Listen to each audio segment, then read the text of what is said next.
Selamat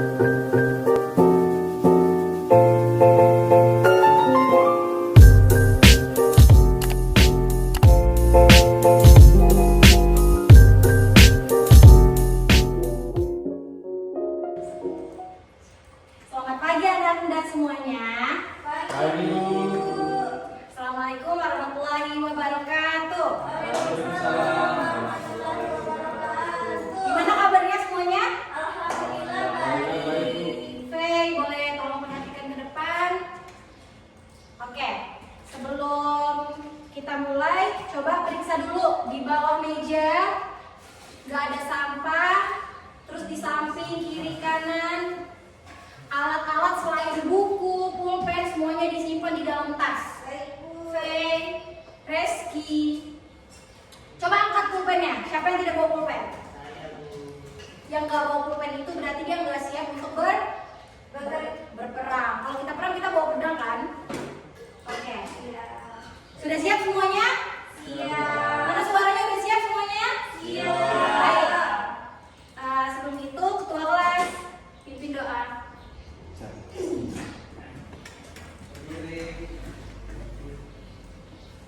Baik, semoga proses pembelajaran selesai. Amin. Siapkan, misalnya. Selamat pagi, Ibu. Selamat pagi. Oke, sebelum itu coba ketua kelas siapa yang tidak hadir? Ya semua, Bu. Hadir semua? Ya. Ya. Sebelum kita mulai, coba ada yang masih ingat gak materi minggu lalu apa ya? Ada yang masih ingat? Coba Alin. Minggu lalu tentang apa? Kedatangan bangsa Belanda. Jalur sutra. Ya. Kita mau bahas tentang jalur sutra. Coba Kristo. Saya udah. Siapa yang mau jawab? Siapa yang mau jawab tentang materi minggu lalu? Ada yang masih ingat? Ayo.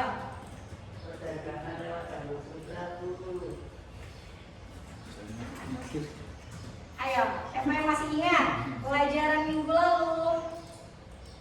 Dewi, Bu. Coba Dewi. Pelajaran minggu lalu itu tentang jalur sutra, jalur perdagangan internasional kuno yang berasal dari peradaban Tiongkok dan menghubungkan antara barat dan timur. Ya, tepuk tangan untuk Dewi. Coba teman-teman yang lainnya. Minggu sekarang kita akan membahas tentang Kebijakan pemerintah.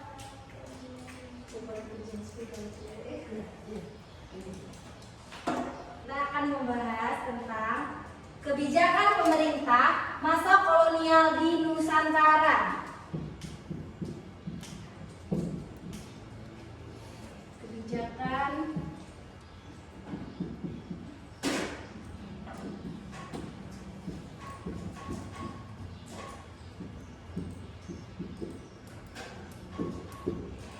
minggu lalu Ibu sudah menyampaikan bahwa minggu ini kita akan mempelajari tentang kebijakan pemerintah masa kolonial di Nusantara. Oke, anak-anak semuanya ada yang Ibu suruh baca kan? Coba baca-baca tentang kebijakan pemerintah masa kolonial di Nusantara. Ada yang tahu apa aja kebijakannya? Belum baca. Kristo baca salah satunya. Ada apa? Tanam paksa, Bu. Wah, tepuk tangan untuk Reski. Ada tanam paksa. Terus ada apa lagi? Kerja paksa. Ya, kerja paksa selain kerja paksa itu nama lainnya apa? Kerja Rogi. Ya, rogi. Kerja rogi. Oke. Siap, kita mulai untuk belajar. Sebelumnya Ibu akan membacakan tentang tujuan pembelajaran. Jadi, melalui kegiatan mengamati gambar, peta, dan video, pembelajaran peserta didik diharapkan mampu menganalisis dan mengevaluasi kebijakan kolonial di Nusantara melalui diskusi dengan anggota kelompok dan mampu mempresentasikan LKPD dengan menunjukkan sikap saling menghargai, saling bekerja sama, dan bernalar kritis dengan mengembangkan historical thinking skills dan causality thinking skills. Oke, lanjut. Nah, coba lihat, lihat ada. Ini gambar apa, Kristo? Kopi, ya. Jadi kalau misalkan lihat kopi sekarang banyak ya kopi di mana-mana. Iya. Sangat banyak ya kopi di mana-mana. Tapi ada yang tahu nggak kalau kopi ini salah satu peninggalan, maksudnya tidak terlepas dari masa kolonial saat itu. Ya, kita akan membahas ini. Kita mulai dari yang pertama. Jadi kebijakan pemerintah kolonial itu ada 4. Yang pertama, monopoli perdagangan. Yang kedua apa? Kerja paksa. Yang ketiga, Tanam paksa. yang ketiga, Sewa tanah. sewa tanah juga bisa disebut dengan land rent. Land rent. Kalau di Belanda pasti ada E-nya, land rent. Land itu tanah. Apa land itu, Faye? Tanah. Rent itu sewa tanah. Selanjutnya ada yang keempat, tanam paksa atau bisa juga disebut ya, bagus. Terima kasih ya sudah membaca materinya.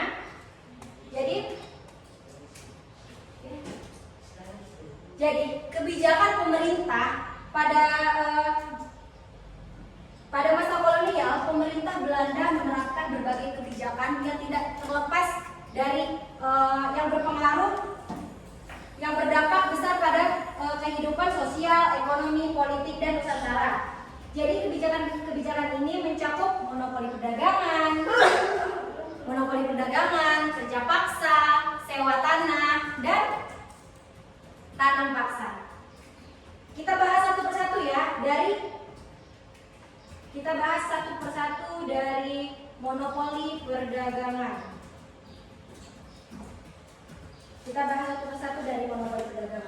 Jadi, monopoli perdagangan adalah kebijakan di mana pemerintah kolonial Belanda melalui VOC menguasai sepenuhnya perdagangan komoditas. Jadi, Belanda menerapkan politik divide and impera, adu domba agar terjadi antar kerajaan. Jadi seperti ini. Jadi Belanda itu masuk ke kerajaan-kerajaan, untuk mengadu domba. Jadi dia masuk ke kerajaan ini, dia adu domba, terus dia bilang, aku akan dukung kamu. Setelah didukung dan menang, dia minta imbalan. Apa itu imbalannya? Tanda tangan kontrak VOC. Jadi dia nanti Belanda mendukung salah satu pihak, setelah menang Belanda meminta imbalan. Jadi rajanya nanti harus menandatangani kontrak monopoli. Jadi monopolinya itu seperti ini. Rakyat itu hanya diperbolehkan untuk menjual hasil panen dan perkebunan itu hanya kepada VOC, tidak boleh ke yang lain. Walaupun pihak yang lain itu menawarkan harga yang lebih tinggi, tidak boleh. Jadi rakyat hanya diperbolehkan untuk menjual hasil perkebunan mereka kepada VOC dengan harga yang sangat rendah. Terbayangkan? Sangat merugikan masyarakat kan? Iya.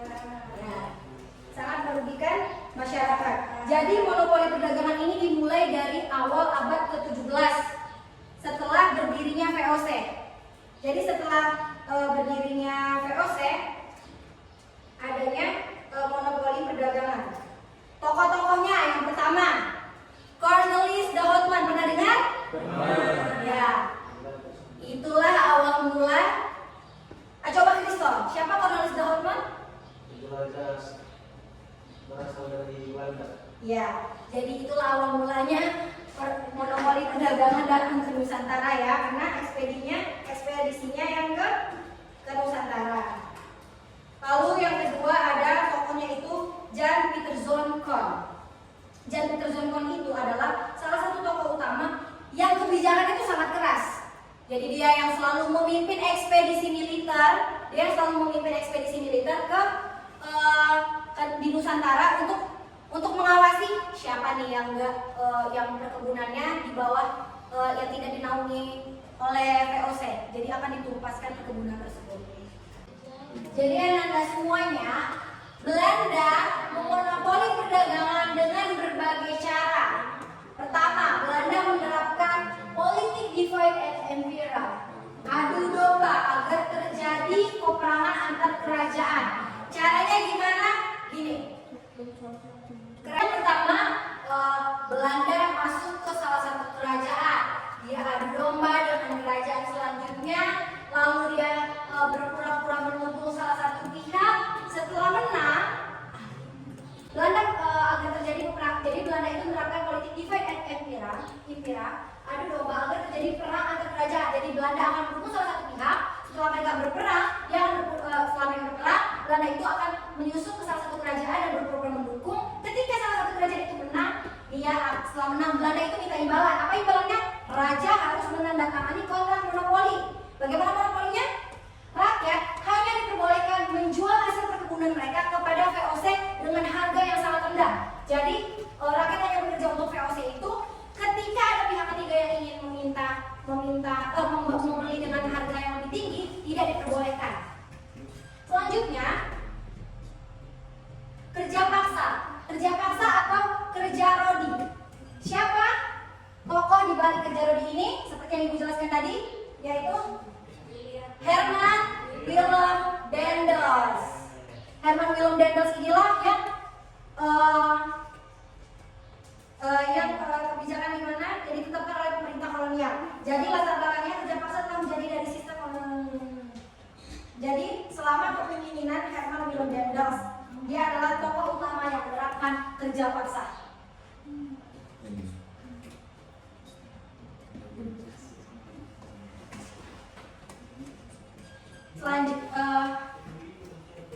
Kalau Anda semuanya tahu, Herman Willem Daendels itu merupakan gubernur jenderal yang mempelopori kerja paksa di Nusantara saat itu. Hasilnya apa? Jalan raya pos. Ada yang pernah lihat jalan raya pos? Pernah lewat jalan raya pos? Iya. Bagaimana menurut Faye jalannya? Jalannya sangat panjang, lebar, terus dari satu pos ada pos yang lain kayak angkutan. Ya. Buat Anda yang belum pernah tahu atau belum pernah mengunjungi Pulau Jawa, di Pulau Jawa itu ada jalan yang bernama Jalan Raya Pos. Itu yang warna merah, bisa Anda lihat? Ya, Itu membentang dari Anyer hingga Panarukan sepanjang 1000 km. Jadi nggak bisa dibayangin nggak betapa tersiksanya masyarakat pribumi saat itu. Mereka harus kerja, bahkan puluhan ribu masyarakat meninggal. Jalannya itu sangat bagus, kokoh, lebar, sangat membantu di masyarakat, sangat membantu kita di zaman sekarang. Tapi saat itu, ketika kita membayangkan jalan ini dibangun dengan tenaga manusia, sangat merinding ya Anda semua. Jadi jalan ini dibangun untuk kepentingan militer yang tidak terlepas dari kepentingan mereka. Mereka ingin komoditi ekspor, penghasil tanaman ekspor itu cepat. Dia pengen hasil ekspor itu cepat sampai, cepat menjadi uang. Jadi untuk mobilitasnya harus cepat juga. Jadi dibangunlah Jalan Raya Pos. Selanjutnya ada sewa tanah. Sewa tanah itu bisa kita sebut land rent. Land itu artinya tanah, rent itu artinya sewa kita. Ya, petani harus membayar sewa tanah miliknya. Land rent ini diterapkan seperti ini. Petani harus membayar sewa tanah miliknya meskipun itu milik dia sendiri. Jadi cara kerjanya seperti ini. Ketentuannya, petani harus menyewa tanah meskipun tanah itu milik dia sendiri. Terus harga sewa tanahnya itu tergantung dengan kualitas tanahnya, luas tanahnya. Terus pembayaran sewa tanahnya harus dilakukan dengan uang tunai. Padahal pada saat itu masyarakat Nusantara belum betul-betul memahami penggunaan uang tersebut karena biasa menggunakan sistem apa? Barter, ya, menggunakan sistem barter. Jadi bagi yang tidak memiliki tanah dikenakan pajak kepala. Dan ini diberlakukan di Pulau Jawa kecuali daerah Batavia karena Batavia itu saat itu tempat lokasi administrasi perkantoran. Selanjutnya penyebab kegagalan sistem sewa tanah. Jadi sistem sewa tanah ini diperkenalkan oleh Thomas Stafford Raffles. Dia memperkenalkan sewa tanah itu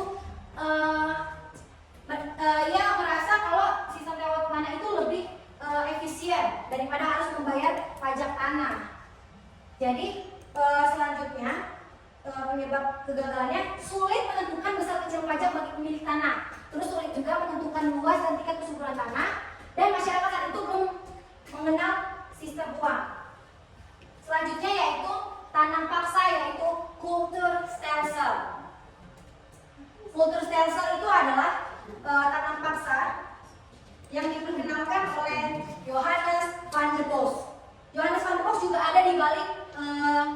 di balik land rent. Kenapa dia mau perkenalkan sistem tanam paksa kultur sel?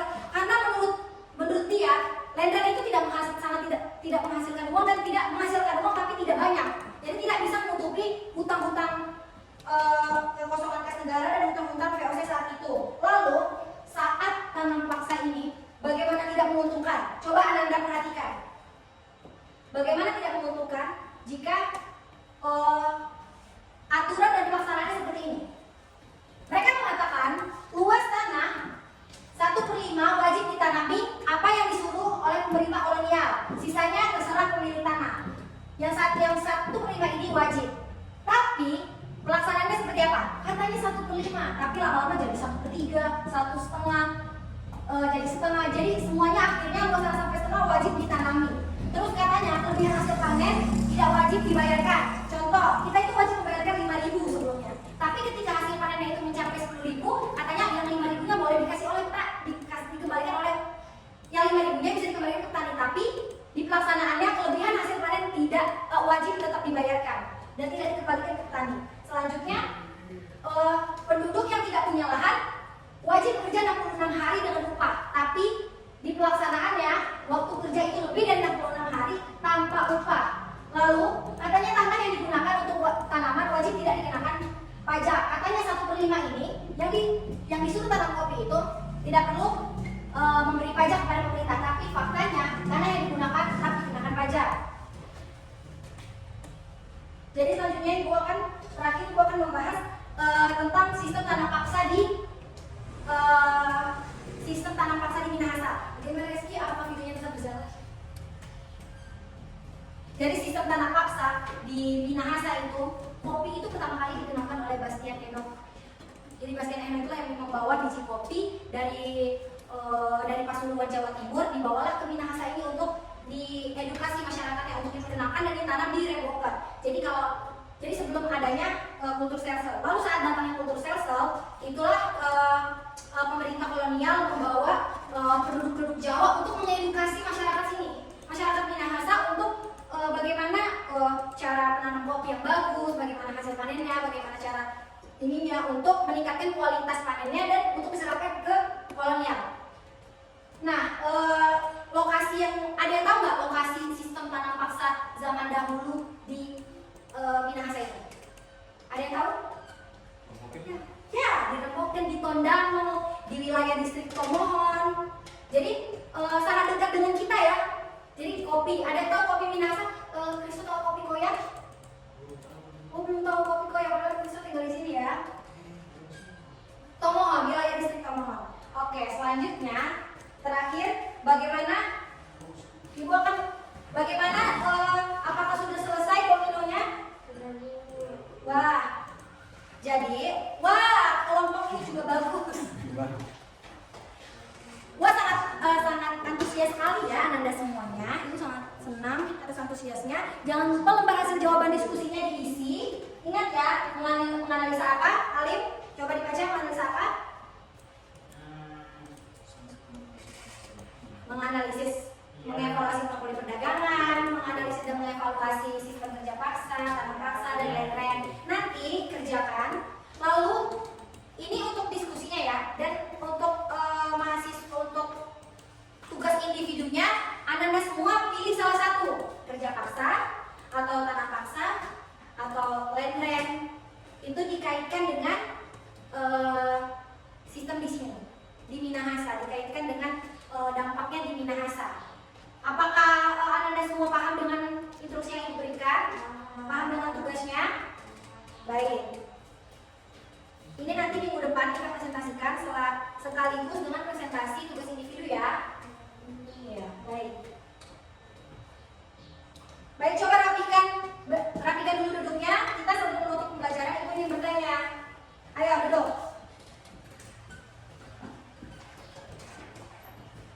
Oke, kita jelas balik ya tadi. Kita telah belajar tentang apa aja? Coba sebut rame-rame. Monopoli, perdagangan. Yang kedua, kerja paksa. Terus ada land sewa tanah. Terus ada kultur sel-sel paksa. Siapa yang mempelopori kebijakan kerja Rodi? Siapa yang bisa?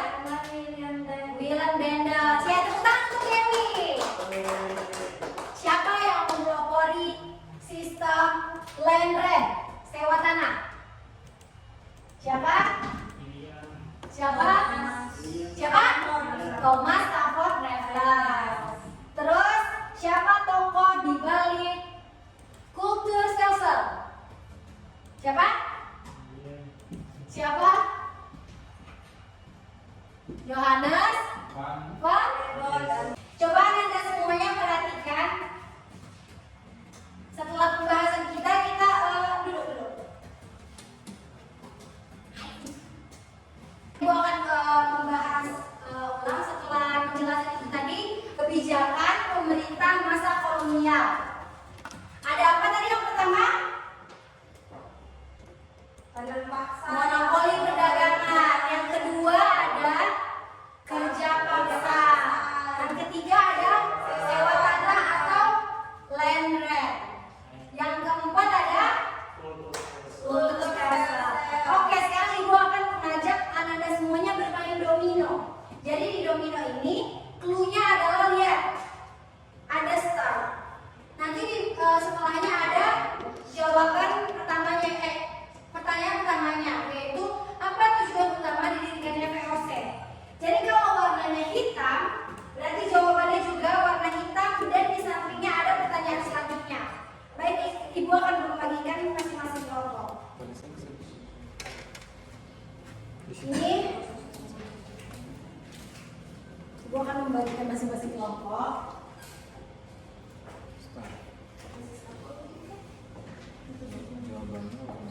Dan ini adalah lembar hasil jawaban diskusi kelompoknya. Nanti Ananda semuanya akan menganalisis dari evaluasi kebijakan masa pemerintahan kolonial di Nusantara. Jadi ada pertama menganalisis monopoli perdagangan, kerja paksa, land rent, sewa tanah, dan yang ingin ditanyakan, ada yang merasa kesulitan saat mengerjakan dominonya? Alim Bu, padahal tidak mengerti. Alim tidak mengerti? Oh, Alim, jika pertanyaannya berwarna hitam, maka jawabannya juga warna hitam. Dan jika jawabannya warna hitam, maka di sebelahnya itu ada pertanyaan selanjutnya. Tapi kalau jawaban setelahnya itu bukan pertanyaan, berarti itu salah ya. Jadi harus benar ya dan dianalisa ya. Apakah jelas instruksi dari Ibu? Jelas? Ya. Oke, tepuk tangan untuk kita semua.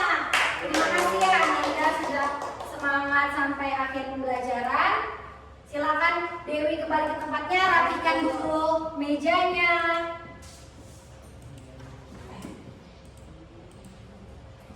Ingat tugas yang Ibu berikan apa? Minggu depan lembar hasil diskusinya akan dipresentasikan di depan kelas dan video adalah video tugas individunya juga ditampilkan dan diupload ke sosial media.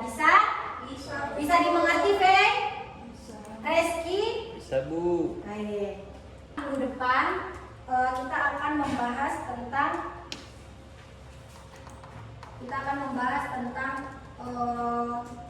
pergolakan bangsa Indonesia.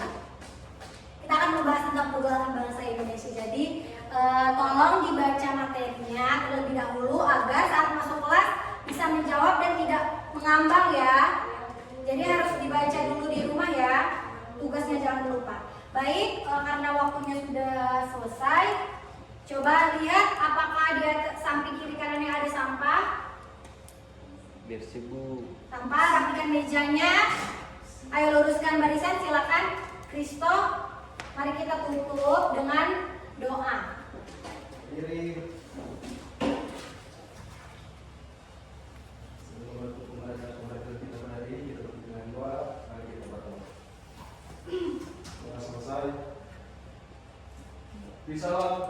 Terima kasih.